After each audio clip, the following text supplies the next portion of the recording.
성경 전체에서 11조에 관한 부분이 여러 군데 있습니다. 그런데 책마다 조금 강조하는 점이 좀 다릅니다. 오늘 우리가 읽은 본문도 신명기적인 관점에서 그 11조를 말씀하고 있는데 실상은 우리가 드리는 모든 헌금에 관해서 우리가 꼭 기억해야 할 내용이 담겨져 있습니다. 오늘 제가 말씀의 제목을 여호와 앞에서 그리고 함께라고 정했습니다. 헌금을 통해서 저와 여러분이 우리 또 교회가 함께 누려야 할 풍성함에 대해서 함께 나눠보기를 원합니다. 여러분 사람들은 모두가 다 거의 돈의 문제에 대해서 굉장히 민감합니다. 그래서 설교자인 저도 헌금에 관해서 설교하는 것이 부담스러운 게 사실인데 그냥 단지 사람들이 그렇게 돈에 민감하기 때문에만 부담스러운 것이 아니라 사실은 그 헌금이나 11조에 대한 사람들의 견해가 일치하지 않는다라고 하는 것이 부담이 됩니다. 그러니까 어떤 분이 여기 계신 누가 됐든 어떤 사람이 11조와 헌금에 대해서 이해하는 것이 다른 사람이 11조와 헌금에 대해서 이해하는 것과 다를 수 있다라고 하는 것입니다. 그리고 설교자로서 제가 또 부담이 되는 것은 헌금을 또 잘못 사용하거나 때로는 목회자의 개인적인 욕심을 이루기 위해서 11조나 헌금을 강요하고 또 그래서 성도들이 시험에 빠지거나 교회가 어려움에 빠지는 것을 우리가 종종 볼 수 있기 때문에 그렇습니다. 그럼에도 불구하고 제가 결론부터 말씀드리면 구약과 신약의 원리에 따라서 11조를 하는 것은 합당합니다. 하지만 우리가 그 문자에 얽매여서 율법을 외형적으로 쫓아가면서 11조를 강조하는 것, 강요하는 것, 여러분 그것은 바람직하지 않습니다. 11조라고 하는 것은 모든 것이 하나님께로부터 왔다는 사실을 믿고 또 하나님의 은혜에 대한 감사의 마음으로 기꺼이 또 기쁜 마음으로 드려야 하기 때문에 그렇습니다. 그런데 오늘 저는 여러분들에게 그런 11조를 해야 하느냐 말아야 하느냐 그런 선택의 문제에 대해서 설교하려고 하는 것이 아니라 제가 주목하고 싶은 것은 이 11조에 대해서 헌금에 대해서 여러분들이 어떤 입장을 취하든지 간에 우리 모두가 빠져들 수 있는 그런 현실적인 유혹이 있고 또 위험이 있다라고 하는 것을 여러분들에게 말씀드리고 싶습니다. 사실 이 위험과 이 유혹이라고 하는 것은 우리 내면에 아주 깊숙이 숨어져 있기 때문에 잘 드러나지 않습니다. 어떤 경우에는 사실은 본인조차 모르는 경우도 많다라고 하는 것입니다. 먼저 11조가 사라져서 이제는 더 이상 신약교회에서는 11조에 대해서 강조하지 말아야 한다. 그렇게 주장하는 분들에 대해서 한번 생각해 보도록 하겠습니다. 여러분 그렇게 말씀하시는 분들 그분들은 나름대로 자신의 입장이 옳다라고 하는 것을 나타내기 위해서 성경의 여러 본문들과 해석들을 제시하기도 합니다. 그리고 또 아까도 말씀드렸지만 11조를 잘못 사용하고 있는 교회에 대해서 비판하기도 합니다. 물론 우리가 그런 비판에도 귀를 기울여야 하겠지만 그와 동시에 이 11조라고 하는 것이 사라졌다라고 하는 그렇게 주장하는 그런 그분들 역시 자신들의 내면을 한번 깊이 들여다볼 필요가 있다라고 하는 것입니다. 내가 과연 그렇게 주장하는 그 마음속 깊은 곳에 어쩌면 나의 욕심과 이익을 추구하려는 마음이 자리 잡고 있을 가능성이 있다라고 하는 것입니다. 여러분 하나님의 은혜에 대한 감사하는 마음보다 내 자신의 편의와 유익을 위하는 마음이 더 클 수 있죠. 모든 것의 주인이 하나님이다라고 말하면서도 실제로는 아무렇지 않게 마치 최소한의 것을만 가지고 하나님께 드린 후에 스스로 만족하는 경우가 우리에게 있다라고 하는 겁니다. 어떤 경우에는 정말 자원에 안에서 기꺼이 내놓는 것처럼 보이지만 그것이 자신의 삶의 필요를 다 채우고 난 다음에 사용하고 남은 것을 내놓는 경우도 있다라고 하는 것입니다. 그럼에도 그 사람은 자신이 하나님에게 자신의 최선의 것을 드렸다라고 그렇게 생각할 수도 있지 않겠습니까? 그죠? 꼭 우리가 교회에 헌금을 해야 하느냐? 내가 알고 있는 더 연약하고 또 필요로 하는 사람이나 단체를 내가 도우면 그게 더 유익하지 않겠느냐라고 하는 분들도 계십니다. 그런데 여러분 그렇게 하는 것이 옳아 보이기는 하지만 그러나 그런 분들의 마음 속에도 은연중에 교회의 어떤 결정과 집행에 대한 그런 판단보다는 나의 결정과 내 생각의 판단이 더 낫다라고 생각하는 그런 교만한 마음이 그 가운데 작용할 수 있다라고 하는 것을 우리는 간과해서는 안 됩니다. 저는 이런 위험이 사실 우리의 인격이나 또 여러분의 신앙의 연수나 또 여러분이 가지고 있는 어떤 신학적인 입장이나 해석에서 비롯된 것이라고 생각하지는 않습니다. 왜 그러냐면 이건 모든 인간이 가지고 있는 연약함 때문이라고 하는 겁니다. 이기적인 우리의 마음 속에 존재하고 있는 위험, 유혹과 관련된 것이기 때문에 다시 말씀드리면 여러분 중에 누구 특정한 사람이 아니라 누구라도 그렇게 생각할 수 있다라고 하는 것입니다. 여러분 그렇다면 구약의 11조의 명령을 따라서 문자 그대로 정말 11조를 열심히 하는 경우 그런 경우는 우리가 안전할까? 여러분 그렇지도 않은 것 같습니다. 여러분 마태복음 23장 23절에 보면 누구보다 11조를 열심히 했던 사람들이 등장을 합니다. 그들은 그들의 소출에 수입에 또 11조뿐만이 아니라 심지어는 그들이 음식을 만들 때 요리할 때 사용하는 박하 또 회향 또 근처에 11조까지도 드렸습니다. 그러니까 오늘날로 말하면 여러분들이 부엌에서 음식을 만들 때 사용하는 후추나 고춧가루나 깨소금 같은 그런 작은 것까지도 구별하여서 11조를 드렸다라고 하는 것입니다. 여러분 얼마나 11조를 열심히 했겠습니까? 그죠? 그런데 그들을 향한 예수님의 평가는 어떻습니까? 너무나도 냉정했습니다. 뭐라고 말씀하시는가 하면 너희 바리새인과 서기관들아 박하와 회향과 근처의 11조는 다 드리면서 그보다 더 중요한 정의와 긍휼과 믿음은 버렸도다. 그렇게 예수님께서 그들을 책망하십니다. 여러분 율법을 따라서 11조를 철저히 하는 사람도 자칫하면 그 11조를 하는 것으로 자신의 신앙적인 모든 의무를 다 했다라고 생각할 수 있다라고 하는 것입니다. 그래서 교회 생활 가운데 특별히 헌금 생활을 제외한 나머지 모든 영역에서 여전히 내 자신이 주인이 되어서 살아가고 있음에도 불구하고 하나님이 나의 주인이다라고 고백하고 있는 11조를 통해서 하나님이 나의 주인이다 고백하고 있는 그런 이중적인 모습을 가질 수 있다라고 하는 겁니다. 또 어떤 분들은 또 11조를 마치 보험금이나 또 내가 어떻게 투자를 하면 되돌려받는 아니면 내가 누군가와 거래를 하는 그런 것으로 생각해서 내가 하나님한테 이만큼 드렸으니까 하나님께서 나에게 되돌려 주셔야 한다라고 생각하는 분들도 있는 것 같습니다. 11조를 비롯한 헌금의 액수 그것을 앞세우면서 자신을 자랑하거나 드러내고 싶은 마음이 은연중에 우리에게 다 있다라고 하는 겁니다. 그런 유혹에 우리가 이끌릴 수 있다라고 하는 겁니다. 예수님이 지적하고 있는 아까 제가 말씀드렸던 그 바리새인들처럼 박하와 회향과 근처의 11조는 드리지만 정말 그보다도 더 중요한 하나님의 정의와 또 긍휼과 믿음을 저버린 채 정말 그러면서도 아무렇지도 않은 것처럼 신앙생활할 가능성이 저와 여러분에게 있을 수 있다라고 하는 겁니다. 여러분 저는 지금 여러분들의 인격이나 또 여러분들의 신앙의 경륜을 무시한 채 말씀드리는 것이 아닙니다. 오히려 우리는 언제든지 무엇이든지 자기중심적으로 생각할 수 있고 해석할 수 있는 가능성이 있다라고 하는 겁니다. 그것이 우리 안에 내재되어 있는 타락한 본성이라고 하는 것을 말씀드리고 있는 겁니다.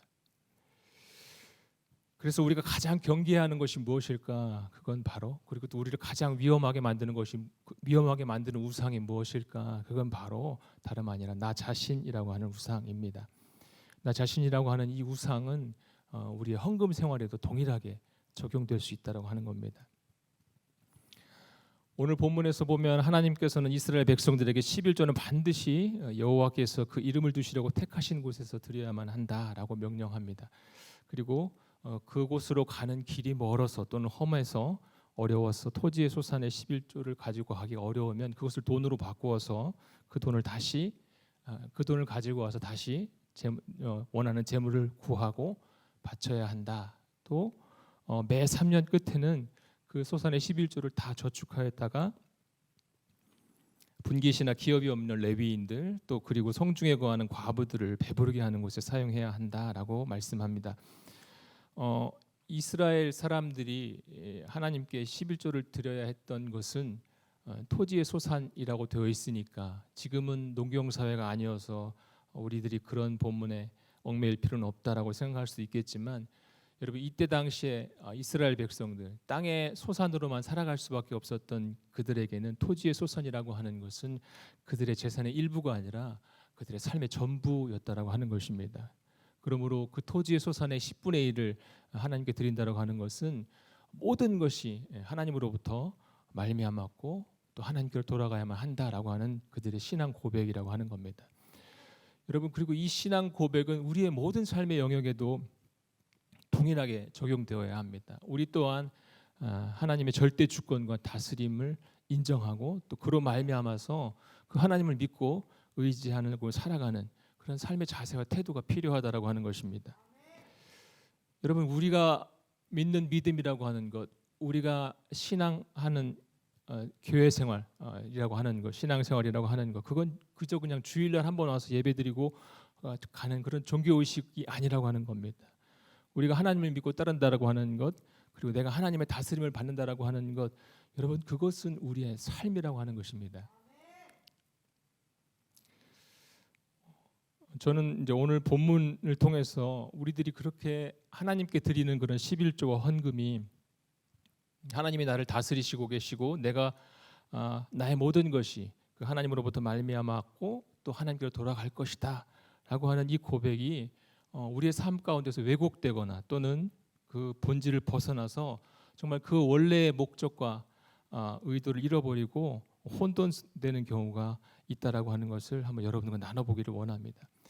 여러분, 첫 번째로 우리가 11조를 포함한 헌금을 너무나도 지나치게 개인적인 것으로만 생각하는 경향이 우리에게 있다라고 하는 겁니다.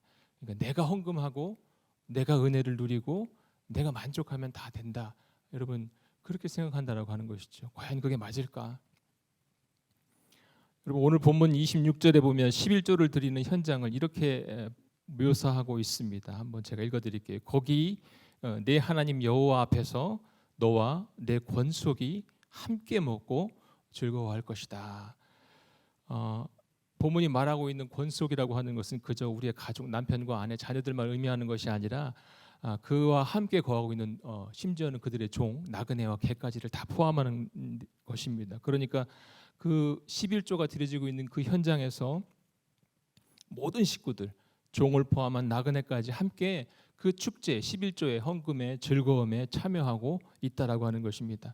그리고 이 즐거움은 그들이 하나님이 베풀어 주신 그 은혜를 기억하면서 함께 한 마음으로 누리고 있는 즐거움이다라고 이야기를 하고 있는 것입니다.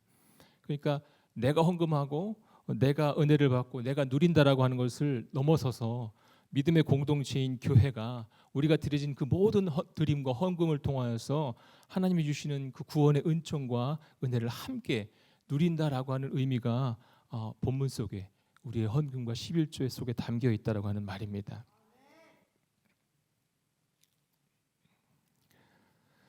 그러므로 우리는 이 11조와 헌금을 통해서 우리가 누리는 모든 것이 하나님에 속한 것을 고백해야 하겠지만 동시에 또 우리가 그렇게 드림을 하고 있는 우리 모두가 하나님 안에서 믿음 안에서 한 공동체라고 하는 사실을 확인하고 그 안에서 즐거워할 줄 알아야 된다라고 하는 것입니다.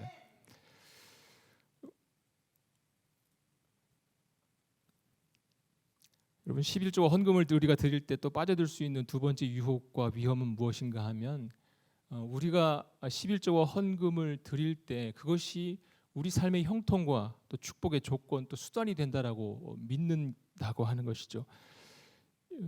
여러분, 구약 성경에서 11조가 복과 연결된 것은 사실입니다. 그런데 그리고 오늘 본문 29절에도 보면 어떻게 되어 있습니까? 후반절에 이렇게 기록되어 있습니다. 그리하면 내 하나님 여호와께서 내 손으로 하는 범사에 내게 복을 주시리라.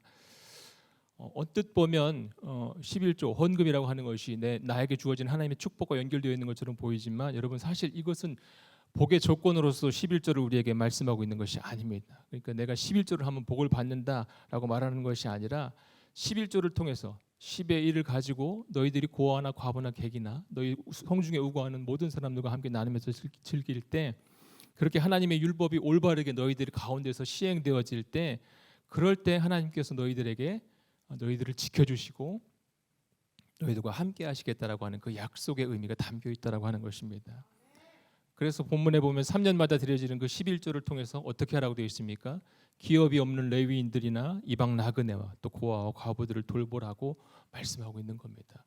너희가 그렇게 그 말씀에 순종할 때 그 이스라엘 백성들을 향하여서 그렇게 하면, 그리하면 내가 너를 인도하고 너희를 지키고 보호하며 내가 너희 하나님이 되겠다라고 하는 것, 그 복이 담겨 있다라고 하는 것입니다. 여러분, 그래서 하나님의 백성들이 힘들고 어려운 중에도 그렇게 11조를 드리면서 마땅히 우리가 주변에서 돌봐야 할 이웃들을 섬길 수 있었던 것, 지금까지 그래왔던 그 역사와 전통은, 교회의 전통은 11조를 많이 하면 내가 부자가 되고 풍요로워질 것이라고 하는 그런 기대감 때문이 아니라 힘들고 어려운 중에서도 여전히 나와 함께하며 또 자신의 백성들을 돌보고 계시는 그 하나님, 그 하나님의 신실한 약속 때문에 그렇게 한다라고 하는 것입니다. 여러분, 하나님께서 우리에게 주시는 복, 그 안에 물질적인 면이 포함된다라고 하는 것은 사실입니다. 그러나 그럼에도 그 복을 받는 우리가 향해야 할 목표가 하나님의 주권과 통치 그리고 하나님의 다스림이라고 하는 사실을 우리는 명심해야만 합니다. 여러분, 절대 그것을 잊지 마시기 바랍니다. 성경에서 11조와 복을 연결해 둔 것은 우리가 드리는 그 11조의 액수나 양이 하나님께서 내리시는 복에 비례한다라고 우리에게 설명하는 것이 아니라 내가 더 많이 드렸다고 해서 더 많은 것을 하나님으로부터 받을 수 있다라고 생각하는 것이 아니라 하나님께서 11조와 복을 연결해서 말씀하고 있는 것은 무엇이냐면 이스라엘 백성들의 삶의 그들의 모든 터전의 안전이 하나님 신들을 섬기고 세상의 문화, 바알의 문화를 쫓아서 얻어진 결과가 아니라고 하는 것입니다. 그들을 유일하게 돌보시는 그 하나님, 그리고 그들을 구원하시는 하나님, 그 한 분만을 우리가 의존하고 또 그분의 말씀에 따라서 규례와 법도를 따를 때 비로소 우리 삶 가운데 이루어진다라고 하는 사실을 분명하게 말씀해주고 있는 것이 바로 오늘 본문에 나와 있는 11조 규정이라고 하는 것입니다. 주변에서 때로 이제 11조나 헌금 생활을 통해서 나의 현실적인 어려움이나 이런 것들이 해결되었다, 내가 물질적인 도움을 받았다라고 하는 간증을 듣는 경우가 종종 있습니다. 그런데 여러분, 얼마든지 그럴 수 있습니다. 제가 말씀드리는 것은 우리의 모든 부와 또 명예, 권세가 여호와로부터 말미암았다라고 하는 사실은 분명합니다. 그런데 그렇다라고 해서 그 부와 명예와 존귀를 누리는 자들은 하나님께 복을 받은 자들이고 그렇지 않은 자는 믿음이 부족하거나 하나님 앞에서 뭔가 문제가 있다라고 생각하는 것, 여러분, 그것은 11조에 대한 우리의 바른 이해가 아니다라고 하는 겁니다. 여러분, 두려움과 또 여러분에게 공포감을 주어서 마치 하나님께서 여러분이 11조를 하지 않으면 여러분들을 부자로 만들어 두지 않은 것처럼 내가 가난한 것이 하나님한테 잘 드리지 못한 것으로 간주하는 것, 여러분, 그것은 성경에 대한 바른 해석이 아닙니다. 11조에 관해서 우리가 마지막으로 한 가지 더 생각할 것이 있습니다. 그건 바로 뭐냐라고 하면 11조 또 헌금에 대해서 우리가 어떻게 관리하고 또 사용해야 할 것인가라고 하는 문제입니다. 우선은 먼저 우리가 생각해야 될 것이, 우리가 하나님께 드려진 물질이 그것이 헌금이 그저 단순한 돈이나 모든 재산으로, 교회의 재산으로 그렇게 생각하지 말아야 합니다. 여러분, 더 나아가서 우리가 드려진 그 헌금 또 11조라고 하는 그런 모든 물질들이 교회의 본질을 드러내는 데 사용되어 줄 수 있도록 우리가 최선을 다해서 노력해야만 한다라고 하는 겁니다. 여러분, 우리가 11조를 하나님께 드린다라고 이야기를 하지만 어떨 때 보면 실상은 교인들에게 이렇게 거두어들인 그런 돈을 가지고 단순히 그냥 교회를 운영하는 것처럼 우리가 느끼고 생각할 때가 있습니다. 물론 교회가 예배를 드리기 위한 공간이, 건물이 필요할 수도 있고 또 자동차를 구입하고 각종 물건들을, 비품들을 구입할 수 있습니다. 그런데 그것을 위해서 교회의 재정을 집행하는 것이 나쁘다라고 제가 말씀드리는 것이 아니라, 제가 말씀드리고 싶은 것은 뭐냐면 저와 여러분들이 그렇게 하나님께 드린 그런 11조와 헌금들이 정말 우리 안에서 우리 모두가 우리의 믿음을 바르게 하고 또 믿음 안에서 우리가 자라나는 것을 돕고 또 하나님을 예배하고 또 그 하나님의 복음의 말씀이 전파되어지고 또 내 주변에 돌봄이 필요한 사람들을 돕고 구제하는 일, 그런 곳에 쓰여야 한다라고 하는 그런 거룩한 부담감이 우리에게 있어야 한다라고 하는 것입니다. 우리가 자칫 잘못하면 빠지기 쉬운 위험 중에 하나가 교회 안에서 우리의 필요와 편의만을 추구하려고 하는 경우가 많다라고 하는 겁니다. 우리가 드린 물질을 가지고 교회의 가난한 자를 돕거나 또는 선교를 하는 일에 인색한 경우가 생길 수 있다라고 하는 것이죠. 우리가 가진 것을 계산하고 또 상대의 필요를 채워주고자 하는 그런 넉넉함이 우리에게 부족할 때가 있다라고 하는 것입니다. 그런지 아는지 우리가 우리의 자신을 한번 되돌아볼 필요가 있다라고 하는 것이죠. 사실 우리 모두가 매번 그렇게 너그러운 마음은 있지만 형편이 어려워서 그렇게 하지 못하는 경우도 있을 것입니다. 내가 더 도와주고 싶고 더 채워주고 싶지만 내가 가진 것이 없기 때문에 안타까운 마음이 들 때도 우리에게 분명히 있다라고 하는 것입니다. 그런데 문제는 무엇이냐고 하면 너무나도 내 중심적으로 자기 중심적으로 또 우리 교회만을 생각하면서 우리 교회의 편의만을 생각하는 그런 이기적인 마음 때문에 그저 내가 가지고 있는 것을 조금 나누어 주는 그것을 가지고 주께서 원하시는 모든 것을 행했다라고 스스로 만족하는 그런 마음을 가져서는 안 된다라고 하는 것입니다. 소유와 또 소유를 통한 편익을 누리는 그것을 추구하는 세상 속에서 교회마저도 정작 나누고 또 섬기고 돌보는 것, 그것을 하나님의 은혜와 축복이라는 명목 하에서 우리의 소유와 편익을 목적으로 하는 것으로만 나아가서는 안 된다라고 하는 것이죠. 이런 점에서 저는 저와 여러분들이 또 그리고 우리 교회가 이 교회의 공동체를 유지하기 위해서 또 지켜나가기 위해서 구제와 또 선교와 장학 또 이웃을 돕고 살피는 일을 정말 미루지 않았으면 좋겠습니다. 우리 자신에 대해서는 좀 인색하고 남을 위해서는 좀 넉넉하고 여유 있는 그런 교회가 되었으면 좋겠습니다. 오늘 본문에서도 뭐라고 말씀하는가 하면 누군가의 도움을 필요하는 나그네, 객과 고아와 과부들 같은 자들을 기꺼이 돌보라고 우리에게 말씀하고 있기 때문에 그렇습니다. 그런데 이렇게 말씀드리면서 사실 저도 제 마음 가운데 이것이 정말 쉽지 않다는 것을 압니다. 목회자로서 저도 저에게 도움을 요청하는 선교사님들이나 또 어려움을 청하는 성도님들이 계실 때 가장 먼저 제 머릿속에 떠오르는 것은 저의 재정 상태입니다. 얼마나 내가 도와줄 수 있을까? 그렇게 제 머릿속으로 저도 계산한다라고 하는 것이죠. 솔직하게 제 마음속에 그분들의 입장과 상황을 아파하는 그런 공감 능력이 부족하다는 것을 저는 인정할 수밖에 없습니다. 저는 저와 여러분들이 이 오늘 본문을 통해서 여러분들의 11조와 또 헌금 생활을 정말 잘 할 수 있기를 바랍니다. 하지만 여러분들이 이 11조와 헌금 생활을 정말 억지로나 또는 인색함으로 또 여러분의 명예와 또 교회 안에서의 체면 때문에 하지는 마시기를 바랍니다. 그리고 하나님께서 내가 원하는 것을 이루어 주실 것이다라는 그런 조건을 가지고 여러분들 헌금 생활하지 마시기 바랍니다.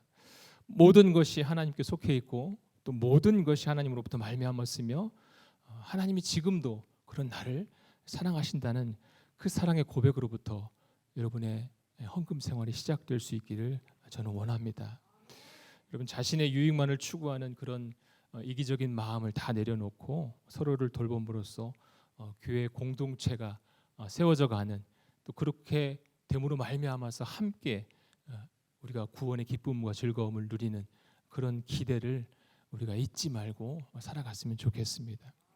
하나님은 우리의 모든 것이 하나님의 통치와 그 다스림 안에서 하나님의 나라가 또 우리가 그렇게 하는 믿음의 고백 가운데 이 땅 가운데 세워져 있는 교회를 통하여서 아름답게 세상에 전해지기를 원하신다라고 저는 믿습니다. 여러분 저와 여러분들의 신앙생활이 그리고 헌금 생활이 그렇게 되었으면 좋겠습니다.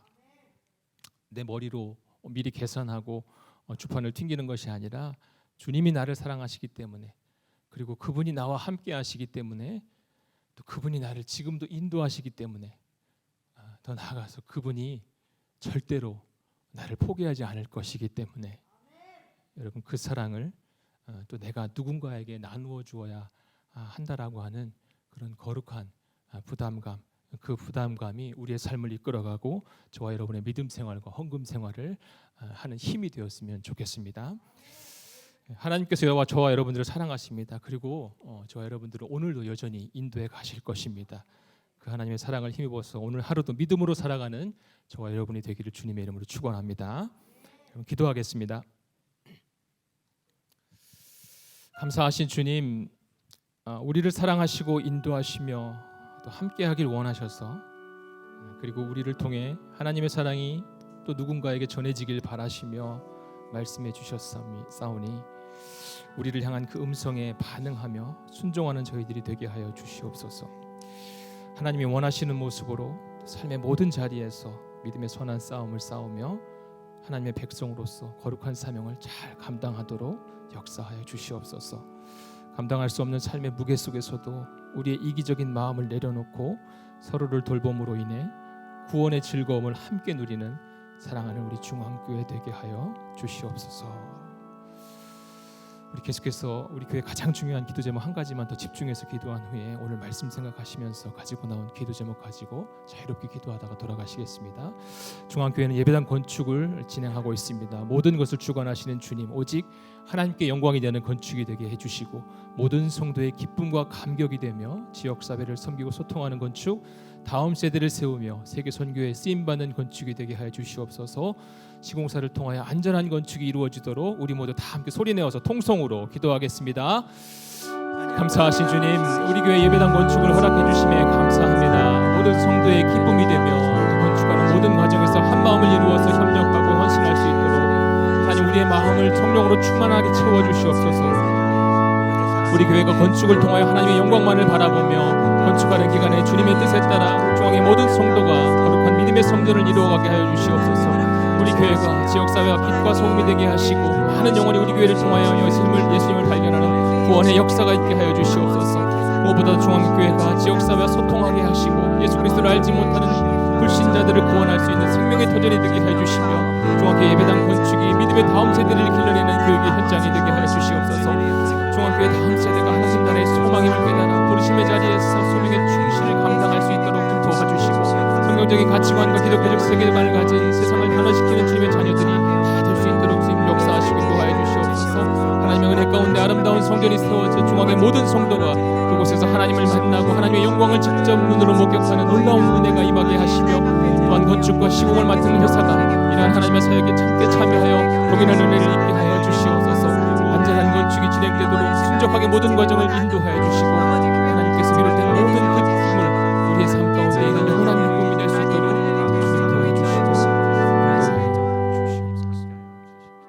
감사하신 주님, 우리 삶의 모든 것이 하나님께로부터 왔다는 사실을 믿고 그 은혜에 대한 감사의 마음으로 기꺼이 기쁨으로 우리의 모든 것을 드리길 원합니다. 주님께서 받아주시고 하나님 나라와 믿음의 공동체를 위하여 선하게 사용하여 주시옵소서. 우리 교회 공동체가 필요와 편리함만을 추구하는 것이 아니라 가난한 자를 돕고 선교하는 일에 인색하지 않게 하여 주시고 우리가 가진 것을 계산하기 전에 상대의 필요를 채워주고자 하는 넉넉함이 우리 모두에게 있도록 주님 역사하여 주시옵소서. 예수님의 이름으로 기도합니다. 아멘. 계속해서 가지고 나온 기도 제목으로 자유롭게 기도하시다가 돌아가시겠습니다.